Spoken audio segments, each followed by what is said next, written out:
मला खूप जणांचे कॉमेंट्स येत होते आणि DM सुद्धा येत होते की बोंबलोणीची रेसिपी शेअर करा.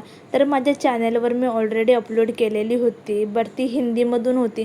सो मी विचार केला का परत एकदा मराठीमधून तुम्हाला प्रॉपर रेसिपी सांगावी. तर इथे मी रेसिपी तुम्हाला लास्टमध्ये ॲड केलेले आहे एका पेजवर लिहून. इथे इन्ग्रेडियंटचं सगळं मेजर मी प्रॉपर लिहिलेलं आहे. सो तिथे जाऊन तुम्ही बघू शकता. इथे कसं करायचं ते मी तुम्हाला सांगते. तर तुम्ही स्टार्टिंगला बघू शकता, मी तुम्हाला मैदा, ईस्ट आणि बटर हे सगळं दाखवलेलं आहे. त्यानंतर त्याची रेसिपी कशी आहे ते सुद्धा तुम्हाला मी सांगते. जास्त काही करायचं नाही आहे. दूध, त्याच्यामध्ये साखर आणि त्याच्यामध्ये ईस्ट टाकून 10 मिनटं त्याला ठेवायचे. त्याच्यानंतर इथे मैदा घ्यायचा आहे, मैद्यामध्ये ते दूध टाकायचं आणि ते सगळं मळून घ्यायचं. हे बघू शकता इथे. नंतर चिमूटभर मीठ टाकायचं, चांगलं मळून घ्यायचं. नंतर बटर टाकायचं. अशा पद्धतीने त्याचा एक डो तयार करून घ्यायचा.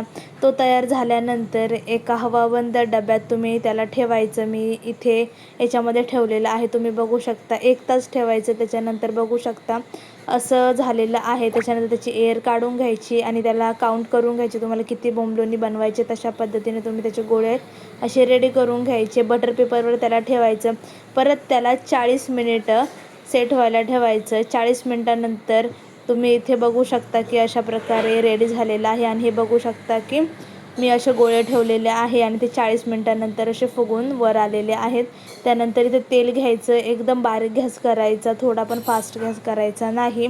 आणि अशा पद्धतीने हे बटर पेपरसोबत सोडायचं. नंतर अलगद बटर पेपर काढायचा आणि अशा प्रकारे सगळे बोंबलोणीज इथं रेडी करून घ्यायचे. आणि ते रेडी झाल्यानंतर हे अशा प्रकारे दिसतात. आणि मी इथे पाव किलो मैद्यामध्ये 6 पीस बनवते.